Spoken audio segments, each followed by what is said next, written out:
ज्ञानतिमिरान्धस्य ज्ञानञ्जनशलाकया चक्षुरुन्मीलितं येन तस्मै श्रीगुरुवे नमः। श्रीचैतन्यमनोभीष्टं स्थापितं येन भूतले स्वयं रूपकदा मह्यं ददाति स्वपदान्तिकं। वन्देऽहं श्रीगुरुं श्रीभूतपदकमलं श्रीगुरून् वैष्णवाचं श्रीरूपं साग्रजातं सगणरघुनाथान्वितं तं सजीवं साद्वैतं सावधूतं परिजनसहितं कृष्णचैतन्यदेवं श्रीराधाकृष्णपादान् सगणललिता श्रीविशाखान्विताश्च नित्यानंदम नमस्तुभ्यं प्रेमानंदप्रदायिते कलोकल्मषस्य नाशाय जानवीपतये नमः।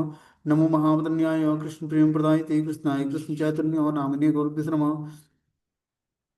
अनर्पित चरिश्रात करुणा तृणो कलौ समर्पित उन्नत उज्ज्वल सौभक्ति श्रियम हरिपुरोट सुंदर गुप्तकदम्ब संदीपितम सदा हृदय कंदरे स्फुर्तवा सच्चिनंदनम संसार दुःख जल दोपजस्य काम क्रोधादीन क्रम करी कौलीकृतस्य दुर्वासना निगृतस्य निराश्रयस्य चैतन्य चंद्रमम देहि पदावलंबम चैतन्य चंद्रमम हृदय कुमुदम विकास्यम हृदय विदेहि निज चिंतन भृंगरंगे किंचापराधितमिरन विद्युदोयम पादामृतम सदा पाय दुर्गतम मम आजानुलंबित भुजो कनकावदातो संकीर्तने कपितरो कमलायताक्षो विश्वम्बरो द्विजबरो युगधर्मपालो वंदे जगत्प्रियकरो करुणावतारो नमस्त्रैकाल सत्याय जगन्नाथाय सुताय च सौभृत्याय सपुत्राय सकलत्राय ते नमः। अतीर्णो साकरुण्यो परिच्छिन्नो सदसुरा श्रीकृष्ण चैतन्य नित्यानंदो द्वय भ्रातरम भजे स्वजयतु विशुद्ध विक्रमम् कनकाभ्यं कमलायतीक्ष्णं वर्जाननं विलम्बजं खड्गुजबहुधा भक्तिरसाविनर्तकं जयति जयति देव कृष्ण चैतन्यचन्द्रो जयति जयतु कीर्तितस्य नित्यापवित्रं जयति जयतु भृतस्य विश्वेशमूर्ति जयति जयतु नित्यत्वस्वरूपा प्रियाणां पञ्चतत्त्वात्मकं कृष्णं भक्तस्वरूपस्वरूपकं भक्तावतारं भक्ताख्यं नमामि भक्तिशक्तिकं। हे कृष्ण करुणा सिन्धु दीनबन्धु जगत्पतये गोपेश गोपिका कांत राधा कांत नमस्तुते तप्त कांचन गौरांगे श्री राधे वृंदावनेश्वरी वृषभानुसुते देवी प्रणमामि हरिप्रिये वाञ्छाकल्पतरुभ्यश्च कृपा सिन्धुभ्यो च पतितानां पावनेभ्यो वैष्णवेभ्यो नमो नमः। जय श्री कृष्ण चैतन्य प्रभु नित्यानंद श्री अद्वैत गदाधर श्रीवासादि श्री गौर भक्तवृंद। हरे कृष्ण कृष्ण कृष्ण हरे हरे हरे राम राम राम हरे हरे। तो हम लोग जो है श्रीमद् चैतन्य चरितामृत से चैतन्य महाप्रभु की लीलाओं का पाठ कर रहे थे। तो अब महाप्रभु जो है युवा अवस्था को पार कर चुके हैं और अब महाप्रभु संन्यास ग्रहण कर चुके हैं 24 वर्ष की अवस्था में और गृह त्याग कर दिए हैं। अब संन्यास लेने के बाद महाप्रभु जो है अब उनके बाद उससे पहले उन्होंने हरिनाम दीक्षा लिया था अपने गुरु ईश्वरपुरी पाद से गया में। और हरिनाम दीक्षा लेने के बाद उन्होंने फिर हरिनाम का प्रचार करना शुरू किया। तो महाप्रभु को कुछ जो स्मार्त ब्राह्मणों के बच्चे थे उन्होंने एक दिन महाप्रभु भावावेश में आते हैं और गोपी गोपी स्मरण करने लगते हैं, ठीक है ना। तो उन्होंने महाप्रभु पर व्यंग कसा कि आप कृष्ण का नाम क्यों नहीं भजन करते, आप सबको उपदेश देते हैं कि आप कृष्ण भजिए और आप क्यों कृष्ण का नाम भजन नहीं करते, आप गोपियों का स्मरण क्यों करते हैं। तो उस पर आपस में उन्होंने सब स्मार्ट ब्राह्मणों के बच्चों ने मिलकर जो विद्यार्थी थे महाप्रभु के उन्होंने महाप्रभु को क्रिटिसाइज किया। तो महाप्रभु को लगा कि अगर जो ये स्टूडेंट हमारे जो छात्र हैं वो क्रिटिसाइज करेंगे मतलब हमें निंदा करेंगे हमारी, तो क्या होगा उससे इनकी स्वीकृति क्षीण हो जाएगी और स्वीकृति क्षीण होने से ये भक्ति को स्वीकार नहीं करेंगे। तो महाप्रभु ने डिसाइड किया कि मुझे क्या करना है, गृहस्थ आश्रम त्याग करके संन्यास ग्रहण करना है। फिर वो एक दिन उनके नगर में जो है कौन आते हैं, केशव भारती जी आते हैं जो आगे चल के उनके संन्यास गुरु बनते हैं। और महाप्रभु जो है नदिया से कटवा जाते हैं, कटवा ही बंगाल का एक एरिया है, वहां पर जाकर महाप्रभु केशव भारती जी से संन्यास ग्रहण करते हैं। संन्यास मंत्र और संन्यास दंड धारण करके फिर महाप्रभु अब अंतिम 12 वर्ष जो है 24 टोटल धराधाम पर 48 वर्ष रहे चैतन्य महाप्रभु, जिसमें से 24 वर्ष तक की लीलाओं को हम लोगों ने स्मरण किया है मतलब सुना है। अब अंत के 24 वर्षों तक महाप्रभु ने क्या किया, तो 24 वर्ष की अवस्था में महाप्रभु ने पहले संन्यास ग्रहण किया परिवार का त्याग करके। बता रहे कि 12 वत्सरा शेष एच्छे गड़ाइला यही मत शेष लीला त्रिविधा कैला। श्री चैतन्य महाप्रभु के अंतिम 12 वर्ष इसी दिव्य उन्माद में बीते। इस तरह उन्होंने अपनी अंत लीला 3 प्रकार से संपन्न की। तो संन्यास के बाद 24 वर्ष की और लीलाएं भगवान की थी चैतन्य महाप्रभु की, उसमें से अंत की 12 वर्ष की जो लीलाएं थी वो दिव्य उन्माद में वो जगन्नाथपुरी में रहते और अन्य लीलाएं 3 प्रकार से संपन्न करते। पुत्र श्री चैतन्य महाप्रभु ने संन्यास ग्रहण करने के बाद 24 वर्षों तक जो जो लीलाएं की वे असंख्य और अपार हैं। ऐसी लीलाओं का मर्म भला कौन समझ सकता है। तो महाप्रभु 24 वर्ष तक और लीलाएं उन्होंने संन्यास ग्रहण करने के बाद संपन्न की, जो कि उसके मर्म को समझना साधारण व्यक्ति के बस का नहीं है। उन लीलाओं का संकेत करने के उद्देश्य से मैंने मुख्य मुख्य लीलाओं को सूत्र रूप में प्रस्तुत किया है। पहला सूत्र यह है कि संन्यास ग्रहण करने के बाद श्री चैतन्य महाप्रभु वृंदावन की ओर चल पड़े। जब उन्होंने संन्यास ग्रहण किया तो अपनी माता से आदेश लिया, क्योंकि सची माता और विष्णुप्रिया माता, विष्णुप्रिया मतलब उनकी पत्नी, जगन्नाथ, सॉरी, चैतन्य महाप्रभु की पत्नी का नाम विष्णुप्रिया था। तो विष्णुप्रिया माता और जो है सची माता को छोड़कर महाप्रभु ने संन्यास ग्रहण किया। अब सची माता तो विधवा थी, मतलब इनके पिताजी नहीं थे जगन्नाथ मिश्र। तो माता से आशीर्वाद लेने के लिए ये घर पे आते हैं, और घर पे आशीर्वाद लेकर फिर ये जगन्नाथपुरी के लिए निकल जाते हैं। घर पे नहीं आते हैं, कहीं दूर मिलते हैं माता से, अद्वैताचार्य के घर पर अपनी माता को बुलाकर। और वो माता बोलती है कि आप कहीं पास में ही अपना निवास स्थान बनाइए, जिससे हम लोग भी आकर कभी कभी आपसे मिल लिया करेंगे। तो महाप्रभु ने बंगाल छोड़कर और उड़ीसा, जगन्नाथपुरी में अपना निवास स्थान बनाया संन्यास ग्रहण करने के बाद। और सारे भक्त लोग जो है जगन्नाथ यात्रा के समय बंगाल से उड़ीसा आया करते थे, जगन्नाथ रथ यात्रा को अटेंड करने के लिए। जब रथ यात्रा निकलती है तो उस रथ यात्रा को अटेंड करने के लिए सारे बंगाली भक्त जो है उड़ीसा में आया करते थे। एक्चुअल में ये जो अपना गौड़ीय संप्रदाय है, ये उत्पन्न ही बंगाल से हुआ है, क्योंकि चैतन्य महाप्रभु वहीं प्रकट हुए थे। और मोस्टली अपने आचार्य भी सारे बंगाली हैं। और वास्तविकता तो यह है कि कृष्ण भक्ति जो बंगाली लोग करते हैं, उनके जैसी कोई भक्ति भी नहीं करता है। जो भगवान की सेवाएं वो लोग करते हैं अच्छे तरीके से, जो उनके ड्रेसिंग का तरीका है, जो उनका बातचीत का तरीका है, जो उनके गाने का तरीका है बंगाली में भजन, वो बहुत ही सुपीरियर है, मतलब बहुत ही। और राधा कृष्ण की उपासना जो है अपनी इस गौड़ीय संप्रदाय में मात्र सबसे हाईएस्ट लेवल का राधा कृष्ण की उपासना होती है, माधुरी भक्ति का। और किसी संप्रदाय में, जैसे श्री संप्रदाय है, उसमें लक्ष्मी नारायण की उपासना होती है। तो लक्ष्मी नारायण के साथ कभी आपने नहीं सुना होगा कि वहाँ ऐश्वर्य भाव में पूजा होती है या दास्य भाव में भगवान का वो होता है, सेवा होता है श्री संप्रदाय में। और निम्बार्क संप्रदाय है, उसमें भी थोड़ा बहुत है, लेकिन उसमें माधुरी भाव का समावेश कम है। जो अपने वहाँ श्री चैतन्य महाप्रभु के माध्यम से जो माधुरी भाव का, जो गोपी भाव का उन्होंने स्मरण कराया और गोपी भाव को अंगीकार करके उन्होंने लीलाएं प्रस्तुत किया, उस लीलाओं का स्मरण करना बहुत ही हाईएस्ट और सुपीरियर भक्ति है राधा कृष्ण की उपासना, जो कि चैतन्य महाप्रभु के माध्यम से हम लोगों के पास आया, गुरु शिष्य परंपरा के माध्यम से। और अपने जैसा कोई संप्रदाय भी नहीं है। जो अपना संप्रदाय है ब्रह्म माधव गौड़ी संप्रदाय है, ये ब्रह्मा जी से चला आ रहा संप्रदाय है। कृष्ण ने ब्रह्मा जी को ज्ञान दिया, ब्रह्मा जी ने नारद मुनि, इस तरह से पूरी एक शिष्य परंपरा है, गुरु शिष्य परंपरा। ऐसा नहीं कि मैं कुछ कथा वाचने लगा मैं गुरु बन गया, ऐसा नहीं है। प्रॉपर एक सिस्टमेटिक वे है। हमारे भी गुरुदेव हैं, हम उनसे जो सुना हमने आगे आप लोगों के सामने प्रस्तुत किया। और उनके भी गुरुदेव थे, जो उनके वाक्यों को हमारे गुरुदेव दोहराया करते थे। इस तरह से प्रॉपर गुरु शिष्य परंपरा एक सिस्टमेटिक वे है। और जब हम सिस्टमेटिक वे में गुरु शिष्य परंपरा में जब हम दीक्षा लेते हैं तो हमारी कनेक्टिविटी भगवान से बनती है, उस तरह से नहीं। जैसे हम कुल परंपरा का नाम सुने होंगे कि अपने कुल परंपरा में बाप दादा लोग होते हैं, उनके भी पिताजी होते हैं, उनके पिताजी, तो सभी लोग संस्कार एक ट्रांसफर होता आता है कि अपना पारिवारिक जन्म में संस्कारों को कैसे फॉलो करना है। उसी तरह ये वैष्णव संप्रदाय है, जिसको ब्रह्म माधव गौड़ी संप्रदाय बोलते हैं, जो कि ब्रह्मा जी से चला आ रहा संप्रदाय है। तो इसमें आगे जाकर भगवान श्री चैतन्य महाप्रभु आते हैं, और फिर चैतन्य महाप्रभु के 6 गोस्वामी शिष्य बनते हैं, श्री रूप सनातन भट्ट रघुनाथ, श्री जीव गोपाल भट्टदास रघुनाथ। और फिर उनसे ये परंपरा अपनी चली आ रही है, जो कि वृंदावन को स्थापित किया उन्होंने।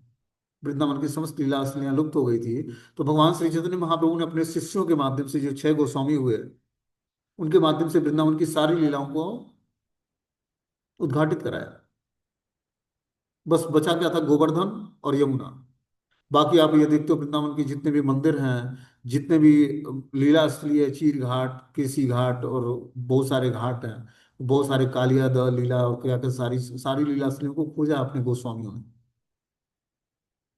तो जो अपने संप्रदाय में जो उत्कृष्ट रस है, जो भाव है, जो भगवान की भक्ति है, वो और किसी संप्रदाय में नहीं है।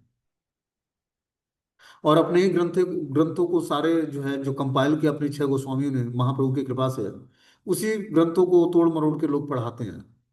उस पे ऊपर का जिल्द हटा देते और अपना लोगो लगा देते और बोलते कि हमने लिखा है इसको। कहाँ से लिखा है? ज्ञान तो भगवान श्री चैतन्य महाप्रभु ने सबको दिया। आध्यात्मिक ज्ञान, राधा कृष्ण की दिव्य लीलाओं का ज्ञान, क्योंकि वही उत्कृष्ट भाव को प्राप्त थे।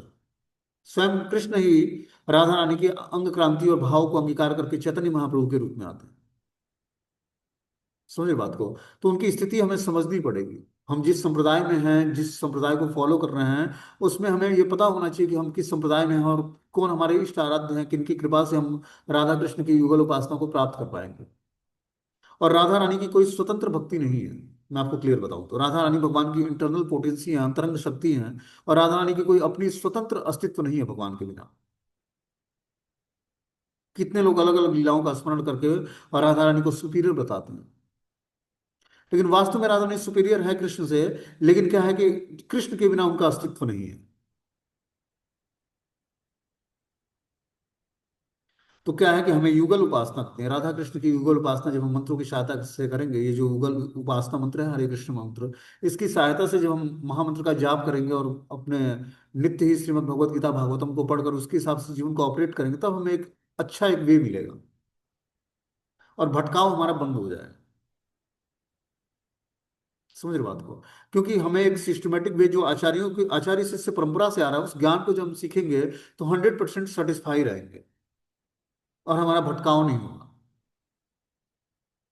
इसलिए बहुत ही आवश्यक है कि हम प्रमाणिक संप्रदाय में प्रमाणिक आचार्य से जब हम गुरु दीक्षा लेते हैं, तब हमारा एक नया जीवन शुरू होता है। अब विश्वास नहीं मानोगे, पूरा जीवन बदल जाता है व्यक्ति का। उसकी थिंकिंग हीलिंग विलिंग सब कुछ चेंज हो जाता है, उसके विचार, व्यवहार, कार्य करने का तरीका। क्योंकि जब आदमी उचित सोर्स से जुड़ जाता है तो क्या होता है, उसके जीवन में बदलाव आना शुरू होता है। जैसे माता पिता के कर्मों से बच्चे का कर्म प्रभावित होता है, या बच्चों के कर्म से माता पिता का भाग्य बदलता है। उसी तरह जब हम एलिवेटेड गुरु के का आश्रय लेते हैं, तो उनके आश्रय लेने मात्र से हमारे जीवन में बदलाव आना शुरू होता है। क्योंकि दीक्षा विधान के माध्यम से हमारा एक नया जीवन होता है। पहला जीवन जो है शुक्र जन्म कहलाता है, जो माता पिता के गर्भ से होता है। और दूसरा जीवन स- सावित्र जन्म कहलाता है, जो दीक्षा विधान के माध्यम से जब हमारा दीक्षा हम हरि नाम स्वीकार करते हैं। और तीसरा जन्म याज्ञिक जन्म कहलाता है, जब हम उपनयन संस्कार होता है हमारा, मतलब गायत्री मंत्र दीक्षा लेते हैं। इस प्रकार तीनों संस्कार शुक्र जन्म माता पिता से होता है, और उसके बाद याज्ञ सावित्र जन्म होता है, जो हम गायत्री मंत्र दीक्षा लेते हैं, सॉरी हरि नाम दीक्षा लेते हैं। और सावित और गायत्री मंत्र दीक्षा जो लेते हैं, तो उसमें हमारा नया जीवन होता है, वो कहलाता है याज्ञिक जन्म। मतलब आदमी ब्राह्मण बन जाता है, और फिर भगवान की सेवा करने के लिए उसको राइट्स दिया जाता है, अधिकार दिया जाता है। तो ये एक शिष्य परंपरा है, गुरु शिष्य परंपरा। इस परंपरा को हमें जानना चाहिए। तो उसी वे में भगवान श्री चैतन्य महाप्रभु आते हैं, जिनकी लीलाओं का हम लोग श्रवण कर रहे हैं। स्वयं कृष्ण ही राधा रानी के भाव और अंग क्रांति को स्वीकार करके चैतन्य महाप्रभु के रूप में आते हैं। और स्वयं बलराम जी नित्यानंद प्रभु के रूप में आते हैं। राधा रानी गदाधर पंडित के रूप में आती हैं। स्वयं महाविष्णु और सदाशिव अद्वैताचार्य के रूप में आते हैं। और स्वयं नारद मुनि जो भगवान के शुद्ध भक्त हैं, वो श्रीवास पंडित के रूप में आते हैं। जो कि चैतन्य महाप्रभु के 5 करेक्टर जो हैं, ये बहुत इंपॉर्टेंट है महाप्रभु की लीलाओं का स्मरण करने के लिए। बता रहे कि संन्यास ग्रहण करने के बाद श्री चैतन्य महाप्रभु वृंदावन की ओर चल पड़े। श्री चैतन्य महाप्रभु द्वारा संन्यास ग्रहण करने के स्पष्ट तथा प्रमाणिक वर्णन है। इनके द्वारा संन्यास ग्रहण किए जाने की तुलना मायावादियों द्वारा संन्यास ग्रहण करने से कदापि नहीं करनी चाहिए। संन्यास ग्रहण करने के बाद श्री चैतन्य महाप्रभु वृंदावन जाना चाहते थे। वो उस मायावादी सन्यासियों से सर्वथा भिन्न थे, जो ब्रह्म में समा जाने के लिए उत्सुक रहते हैं। तो सन्यासी भी दो तरह के होते हैं, एक मायावादी सन्यासी होते हैं और एक वैष्णव सन्यासी होते हैं। तो मायावादी सन्यासी एक दंड धारण करते हैं, और जो वैष्णव सन्यासी होते हैं वो त्रिदंड धारण करते हैं। उसमें 3 डंडे होते हैं। डिफरेंस क्या होता है कि वैष्णव सन्यासी संन्यास लेने के बाद मन वचन कर्म से भगवान को पूर्ण रूपेण समर्पित हो जाता है, और उनका वो जानता है कि मैं कृष्ण का नित्य दास हूँ, और नित्य ही अपने को भगवान की सेवा में अपने को इंगेज करता है। दूसरी तरफ मायावादी सन्यासी संन्यास लेते ही उनको लगता है कि मैं नर से नारायण बन गया, मतलब अहम नारायणो अस्मि, मैं नारायण हूं। इस भाव को अंगीकार करते हैं कि अब हमारा भौतिक संसार से कुछ लेना नहीं है, हम भगवान से तदाकार हो गए, एकाकार हो गया हमारा। तो ये गलत सिद्धांत है, लेकिन मायावादी सन्यासी इस तरह अपने को रिप्रेजेंट करते हैं। और हम लोग का जो संन्यास होता है वैष्णव संन्यास, उसमें हम लोग भगवान की दासता स्वीकार करते हैं, गुरु की दासता स्वीकार करते हैं, 100% अपना जीवन भगवान को समर्पित कर देते हैं, मन वचन और कर्म से। त्रिदंड का मतलब है कि मन वचन और कर्म तीनों भगवान के लिए समर्पित। और इस प्रकार व्यक्ति संन्यास ग्रहण करके और भगवान की सेवा में अपने को पूर्ण रूपेण 24 घंटे और पूरा जीवन समर्पित कर देता है भगवान। बोलते हैं, संन्यास ग्रहण करने के बाद चैतन्य महाप्रभु वृंदावन जाना चाहते थे। वो उन मायावादी सन्यासियों से सर्वथा भिन्न थे जो ब्रह्म में समा जाने के लिए उत्सुक हैं। वैष्णव के लिए संन्यास ग्रहण करने का अर्थ है सारे भौतिक कार्यकलापों से छुटकारा पाना और भगवान की दिव्य प्रेममयी सेवा में पूरी तरह लग जाना। तो वैष्णव संन्यास का मतलब है कि भौतिक कार्यकलापों से पूर्ण रूपेण छुटकारा पाना और दिव्य प्रेमों में इस सेवा में पूरी तरह से लग जाना। इसकी पुष्टि इसलिए रूप गोस्वामी के द्वारा की गई है कि अनासक्त विषयान यथ्या हम उपयुज्यते निर्बंध कृष्ण संबंधे युक्त वैराग्य मुच्यते। वैष्णव के लिए संन्यास आश्रम का अर्थ है भौतिक वस्तुओं से पूर्णतया विरक्ति और भगवान की दिव्य प्रेममयी सेवा में निरंतर अनुरक्ति। तो इस प्रकार जब व्यक्ति पूर्ण रूपेण भौतिक वस्तुओं से विरक्ति प्राप्त करके और भगवान की दिव्य प्रेमा भक्ति में अपने को निरंतर लगाता है, तब वो अपने जीवन को सार्थक बनाता है। आगे बता रहे हैं कि जब श्री चैतन्य महाप्रभु वृंदावन की ओर जा रहे थे तो वे कृष्ण के प्रेम में विह्वल हो गए और उनकी बाहरी जगत की सारी सुध बुध जाती रही। इस तरह उन्होंने 3 दिनों तक राढ़ देश में भ्रमण किया, जो ऐसा प्रदेश था जिसमें गंगा नदी नहीं बहती है। तो महाप्रभु अब संन्यास लेकर वृंदावन के लिए जा रहे थे, तो कृष्ण प्रेम में इतना विह्वल थे वृंदावन की याद में वो कि विरह में व्याकुल थे। और इस तरह बाहरी जगत का सुध बुध नहीं था उन पर। इस तरह उन्होंने 3 दिनों तक राढ़ देश में ही भ्रमण किया और गंगा नदी में, जहां पर गंगा नदी नहीं बहती, मतलब राढ़ देश उसको बोलते हैं जहां पर कोई नदी नहीं बहती, कोई फसल नहीं होता, कोई फूल फल नहीं होता। राढ़ मतलब जैसे बाज स्त्री होती है, बाज स्त्री के कोई बच्चे नहीं होते, उसी तरह राढ़ प्रदेश में कुछ फल फूल, साग सब्जियां, जल कुछ नहीं होता, न नदी बहती है। ऐसे जगहों पर महाप्रभु 3 दिनों तक भ्रमण करते रहे।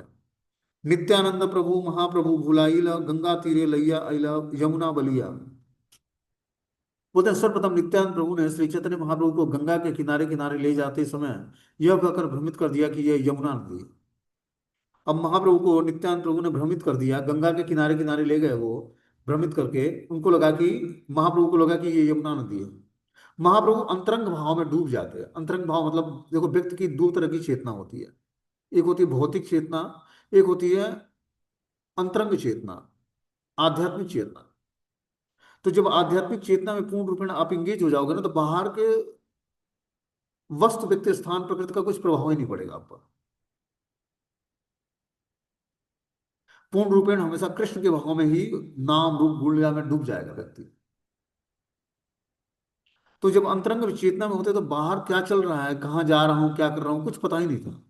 और इस कारण से नित्यानंद प्रभु ने भ्रमित करके गंगा के किनारे किनारे लेकर उनको भ्रमित करके और उसको यमुना बताया और इस तरह भ्रमित किए रहे 3 दिनों तक। 3 दिन बाद श्री चैतन्य महाप्रभु शांतिपुर में अद्वैताचार्य के घर आए और वहां उन्होंने भिक्षा ग्रहण किया। यह उनके द्वारा प्रथम भिक्षा ग्रहण किया था। उस रात उन्होंने वहां पर सामूहिक कीर्तन किया। तो नित्यानंद प्रभु ने गंगा के किनारे किनारे, क्योंकि बंगाल में गंगा नदी बहती है, कोलकाता में, और कोलकाता के से आगे जो है मायापुर है, मायापुर में ही भगवान श्री चैतन्य महाप्रभु का प्राकट्य स्थल है। और सब जो है गंगा नदी का चारों ओर से मायापुर घिरा हुआ है, बीच में मायापुर स्थित। वहां पर जो भी कुछ बोया जाता, गेहूं बोया जाता, तो तुलसी उग जाती, जहां महाप्रभु का प्राकट्य स्थल था। कि कुछ भी वहां पर खेती की जाती तो तुलसी ही उगती, कोई फल फ्रूट और सब्जी तरकारी नहीं होता। ये मानता थी उस भूमि की। 3 दिन बाद श्री चैतन्य महाप्रभु शांतिपुर में अद्वैताचार्य के घर पर आए और उन्होंने वहां भिक्षा ग्रहण किया। उसके उनके द्वारा वहां पर प्रथम भिक्षा ग्रहण किया गया। उस रात उन्होंने वहां पर सामूहिक कीर्तन किया। तो नित्यानंद प्रभु भ्रमित करके महाप्रभु ने शांतिपुर ले आए उनको, चैतन्य महाप्रभु को। चैतन्य और अद्वैताचार्य के घर पर आए और वहां पर भिक्षा ग्रहण किया। तो शांतिपुर में चैतन्य महाप्रभु रहा करते थे। वहां पर आते हैं नित्यानंद प्रभु, उनको लेकर आते हैं और वहां पर वो भोजन ग्रहण करते हैं और सामूहिक कीर्तन करते हैं। अद्वैताचार्य के घर पर वे अपनी माता से तथा मायापुर के सारे भक्तों से मिले। वहां पर सबका समाधान करने के बाद वे जगन्नाथपुरी के लिए चल पड़े। तो महाप्रभु ने अपनी माता सची देवी को, क्योंकि ये लोग चाहते थे अद्वैताचार्य की एक बार संन्यास लेने के बाद महाप्रभु अपनी माता से मिले। उन लोगों को सहयोग मिलता उससे, इसलिए उन्होंने ऐसा किया। तो सची माता से मिलते हैं और मायापुर के सारे भक्तों से मिलते हैं, और फिर वहां पर सबकी समस्याओं का समाधान करके, क्योंकि महाप्रभु से सब भक्तों का बड़ा लगाव था, सब श्रीवास आंगन में इकट्ठे होते और मिलकर सम्मिलित संकीर्तन करते। अब महाप्रभु संन्यास ग्रहण करने के बाद अपनी माता से पहली बार अद्वैताचार्य के घर पर मिलते हैं, और वहां से फिर जगन्नाथपुरी के लिए चल पड़ते हैं। बता रहे हैं कि श्री चैतन्य महाप्रभु भली भांति जानते थे कि उनके द्वारा संन्यास ग्रहण किया जाना उनकी माता के लिए वज्रपात समान था। अतः उन्होंने मायापुर से अपनी माता और भक्तों को बुलाया, और श्री अद्वैताचार्य के माध्यम से वे संन्यास ग्रहण करने के बाद अंतिम बार उन सबसे मिले। उनकी माता उनका मुंडन मस्तक देखकर अत्यधिक दुखी थी, कि जब संन्यास लेता है व्यक्ति तो उसके सर का बाल मुंडन किया जाता है। तो महाप्रभु के घुघराले और लंबे बाल थे, ठीक है ना, मतलब ऐसा नहीं था कि वाय कट बाल नहीं था, लंबे बाल थे, घुघराले। तो महाप्रभु ने जब संन्यास लिया तो वो घुघराले, गोल्डन शरीर और काले बाल, और हाइट थी 9 साढ़े 9 फीट, और आजानु लंबित भुज, लंबे घुटने तक लंबा हाथ था महाप्रभु का। जब संकीर्तन करते हैं हाथ खड़ा करके, तो जैसे लगता कि सोने का पहाड़ है, इतना विशाल शरीर था, और पिघले हुए सोने के समान, तप्त कांचन गौरांगी, जो राधा रानी का स्वरूप है, पिघले हुए सोने के समान गौरांग अंग, उसी तरह महाप्रभु का, क्योंकि राधा रानी के भाव और अंग क्रांति को ही स्वीकार करके चैतन्य महाप्रभु आए थे। तो उस स्वरूप को लोग जब देखते तो उनके दर्शन मात्र से व्यक्ति के अंदर कीर्तन करने की इच्छा जागृत हो जाती है, कृष्ण कृष्ण पुकारने लगते। सारे झारखंड जब वृंदावन से, जब जगन्नाथपुरी से वृंदावन की तरफ बढ़े, अभी हम लोग आगे लीला सुनेंगे, तो सारे पशु पक्षी भी महाप्रभु का, हिरण और जो है शेर आपस में चुम्बन करने लगे। क्यों? एक निर्मत्सर व्यक्ति के उपस्थित होने से सारे जीवों में भी प्रेम की लहर दौड़ गई महाप्रभु के दर्शन मात्र से। बता रहे हैं, उनकी माता उनका मुंडन मस्तक देकर अत्यधिक दुखी हुई। उनके सिर पर अब सुंदर बाल नहीं थे। सारे भक्तों ने सची माता को सांत्वना दी। श्री चैतन्य महाप्रभु ने अपनी माता से उनके लिए भोजन पकाने के लिए कहा, क्योंकि 3 दिन से भोजन ग्रहण न करने के कारण वे अत्यधिक भूखे थे। उनकी माता तुरंत राजी हो गई और सब कुछ भूलकर श्री चैतन्य महाप्रभु के लिए तब तक भोजन बनाती रही जब तक श्री अद्वैत आचार्य घर पर रहे।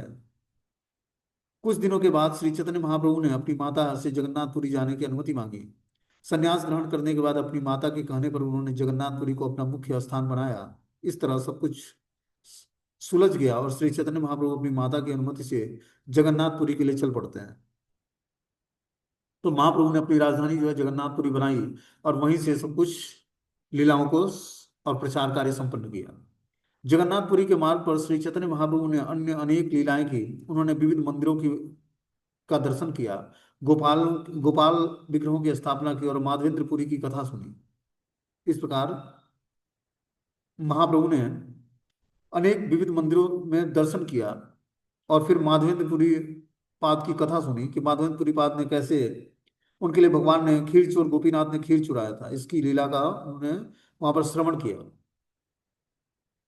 बोलते हैं श्री चैतन्य महाप्रभु ने नित्यानंद प्रभु से खीर चोर गोपीनाथ और साक्षी गोपाल की कथा सुनी। इसके बाद नित्यानंद प्रभु ने श्री चैतन्य महाप्रभु का संन्यास दंड तोड़ दिया। तो जब आगे बढ़ते हैं जगन्नाथपुरी के रास्ते पर, तो एक जगह पड़ता है रमुना। रमुना में खीर चोर गोपीनाथ है, जो कि माधवेंद्रपुरी पाद जी एक महान सन्यासी हुए, जो इनके दादा गुरु थे। मतलब इनके गुरु का नाम था ईश्वरपुरी पाद, और ईश्वरपुरी पाद के गुरु का नाम था माधवेंद्रपुरी पाद। तो माधवेंद्रपुरी जी के लिए खीर चोर गोपीनाथ, गोपीनाथ ने खीर चुराया था। उनको 12 कटोरे भोग लगे भगवान को खीर का।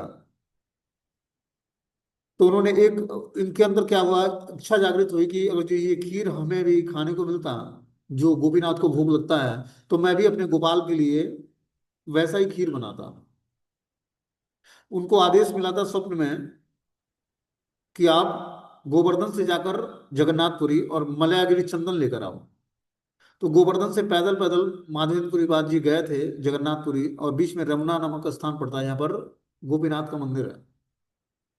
वहां पर रुकते हैं, और उनको लगता है कि खीर का भोग लग रहा है सुगंध से। तो उन्होंने सोचा कि इस सुगंधित खीर को अगर जो मैं भी चख पाता, तो मैं अपने गोपाल के लिए ऐसे ही भोग बनाता। उनके हृदय में एक ऐसी इच्छा जागृत हुई। तो तुरंत वो उस मंदिर को छोड़कर मार्केट प्लेस में चले गए जपा करने के लिए, कि ऐसा हमारे अंदर भोग की इच्छा कैसे जागृत हो गई। जो भगवान को भोग लग रहा है वो मैं भोगने के खुद खाने की इच्छा जागृत हो गई हमारे अंदर। ये तो बहुत बड़ा अपराध हो गया। तो वहां से वो चले जाते हैं, मार्केट प्लेस में जाकर बैठ के जाप करने लगते हैं। तो भगवान तो अंतर्यामी है, भगवान को पता लगता है कि हमारा जो भक्त था माधवेंद्रपुरी, वो खीर खाने की इच्छा जागृत उसके अंदर हुई, और इस कारण से वो चला गया यहाँ से। तो जो भगवान गोपीनाथ थे उन्होंने क्या किया, 12 कटोरों में से एक कटोरा खीर जो है अपने धोती के नीचे छिपा लिया। फिर पुजारी भोग उठाने आता है, तो 11 कटोरे ही देखे सामने, उसने सोचा कि कोई मिस हो गया होगा, या फिर 11 कटोरे ही मैं ले आया था भोग लगाने के लिए। फिर वो चला जाता है, फिर स्वप्न में उसको आदेश मिलता है कि एक कटोरा मेरे धोती के नीचे रखा हुआ है, उसको निकाल और ले जाकर मार्केट प्लेस में माधवेंद्रपुरी बात जी हैं उनको देकर आ। वो देकर आता है, कि मार्केट प्लेस में जाता है और आवाज लगाता है कि कौन है, माधवेंद्रपुरी जी। तो फिर वहां पर श्रीपाद माधवेंद्रपुरी पाद जी बैठे हुए थे, उनको खीर दिया, और इस तब से उनका गोपीनाथ का नाम पड़ा खीर चोर गोपीनाथ। तो माधवेंद्रपुरी पाद जी के लिए उन्होंने खीर चुराया था, इसलिए उनका नाम खीर चोर गोपीनाथ पड़ा। और साक्षी गोपाल की कथा सुनाई। साक्षी गोपाल एक ब्राह्मण बालक था, और एक बूढ़ा बालक था। तो बूढ़ा बालक जो है, जो बूढ़ा व्यक्ति था ब्राह्मण, वो तीर्थ यात्रा के लिए निकला था, और ये ब्राह्मण बालक भी तीर्थ यात्रा के लिए निकला था। तो जो बूढ़ा ब्राह्मण था वो सोचा कि मुझे कोई सपोर्ट मिल जाता, कोई ऐसा लोग व्यक्ति मिल जाता जो हमें यात्रा में हमारी सहायता करता, और जो ब्राह्मण होता तो और बढ़िया है। तो एक ब्राह्मण बालक मिल जाता है, और पूरी यात्रा में उसके साथ वो तीर्थ यात्रा करता है उसके साथ। और अंत में वचन देता है कि मैं अपनी पुत्री का विवाह तुम्हारे साथ कर दूंगा, क्योंकि तुम ब्राह्मण हो। तो ये ब्राह्मण बालक बोलता है कि आपके परिवार वाले हमें स्वीकार नहीं करेंगे, क्योंकि मैं गरीब हूँ, मेरे पास धन दौलत उतना नहीं है, और आप एक अमीर ब्राह्मण है। तो इस बूढ़े ब्राह्मण ने वचन दिया कि मैं तुम्हारे अपनी पुत्री का विवाह तुमसे करूंगा। और फिर तीर्थ यात्रा समाप्त होती है, वो अपने घर चले जाते हैं, और ये अपने।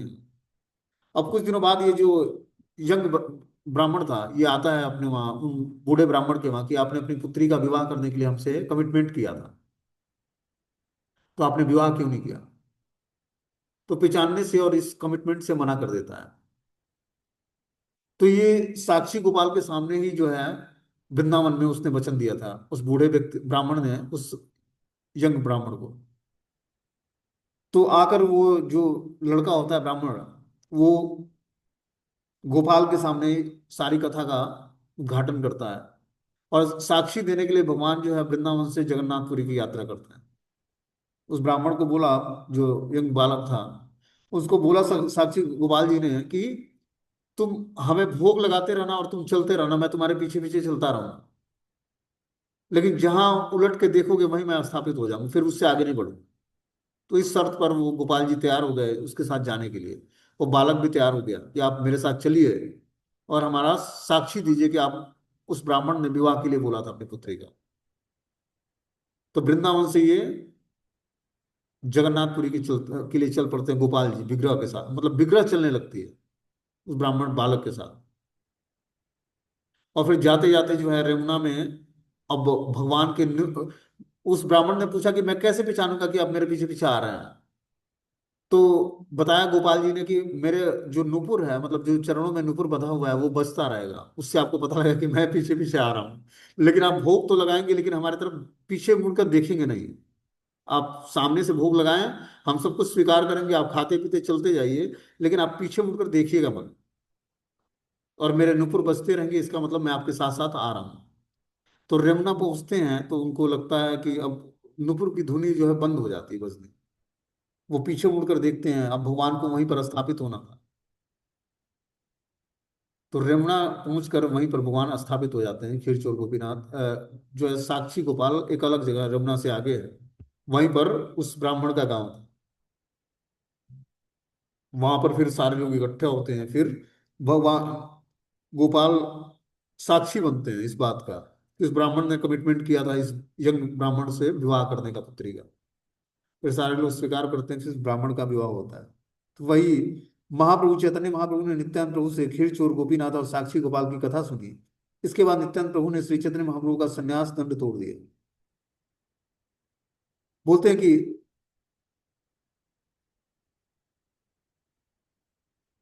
नित्यानंद प्रभु ने उनका संन्यास दंड तोड़ डाला, तो भी श्री चैतन्य महाप्रभु बाह्य रूप से अत्यधिक क्रुद्ध हुए। वे उनका साथ छोड़कर अकेले ही जगन्नाथपुरी की यात्रा के लिए चल पड़े। जब श्री चैतन्य महाप्रभु जगन्नाथपुरी मंदिर के भीतर प्रविष्ट हुए तो उन्होंने भगवान जगन्नाथ का दर्शन किया, तो वे तुरंत अचेत होकर भूमि पर गिर पड़े। तो इस तरह से बता रहे हैं कि नित्यानंद प्रभु ने क्या किया, संन्यास दंड तोड़ दिया। जो चैतन्य महाप्रभु का संन्यास दंड था उसको तोड़ दिया। अब चैतन्य महाप्रभु बाह्य रूप से अत्यधिक क्रुद्ध हो गए और वे उसका साथ छोड़कर अकेले ही जगन्नाथपुरी के लिए यात्रा करने के लिए चल पड़े। अब महाप्रभु नाराज हो जाते हैं जब उनका संन्यास दंड नित्यानंद प्रभु तोड़ देते हैं तो, और फिर वो अकेले ही जगन्नाथपुरी की यात्रा के लिए चल पड़ते हैं।